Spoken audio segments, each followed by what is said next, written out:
لواندمین بوری دا لباشور کردستان باوکی برچاف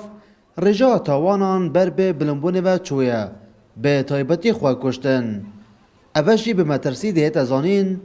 جبوی پارچابونا خیزانه و دا رومانات جواکی. دروناز جی ایک جه اگرین زیده بونا وان تاوانان و دیارین جبوی نهوشیارا تاکن ناوا جواکی دا. لانه حکومت مثلا شد روشنبیری خلق بتر دگن کتابخانه دا المنبر مزگفت دا زانکا دا کارو چالو سیمینار بین کردن ادگرک دا اما همه دی بیت پالپش کو حالت خوششونه کم بید و سر راه هند خرج وضع دارای خلق باشتر ببید برای باشتر بشید وضع نه ادام مزراندیان کنه مستقر یه رامیاری سیاسی باشتر بید اما همه بنا سبب اگر بر درست بنده بگمان رژه خوشنی کمتر بید ما هر خیزانه که اگر کسی که خود دا کشت اب خیزانه چندین سال نایت سرخو نایت سرخو برانبر کمالگه کیشه بم خیزانه درست بید کیشه بم بنمال درست بید کیشه بم حکمت درست بید هیا کو ریگری لزیده نبونا رجا تاوانان بهتا کرن پتیوه چندین پینگا بهنه هاویتن به تایبتی باشترکرنا جیارا ولاتیان جلای حکومتی و اوه زنگ کامترسی داره لومات وید لعنن پیوندیدار سر راستن و خمکی لی بخونو محاوله بکن اگر بن بریش نکن بله کم بکن ارکی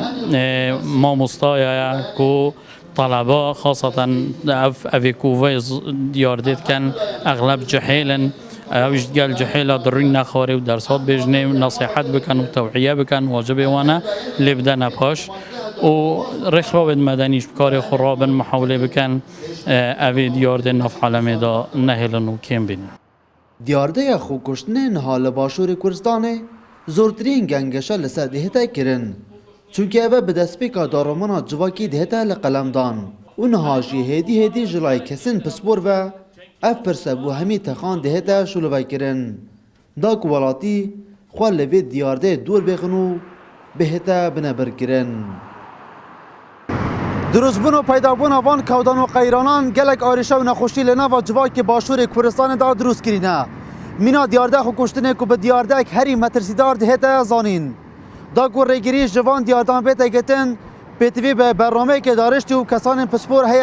هیا دست خود دانا سوان برینان و اوان دیاردان بنبر بکن دلبرین غازی کرسات نیوز آکره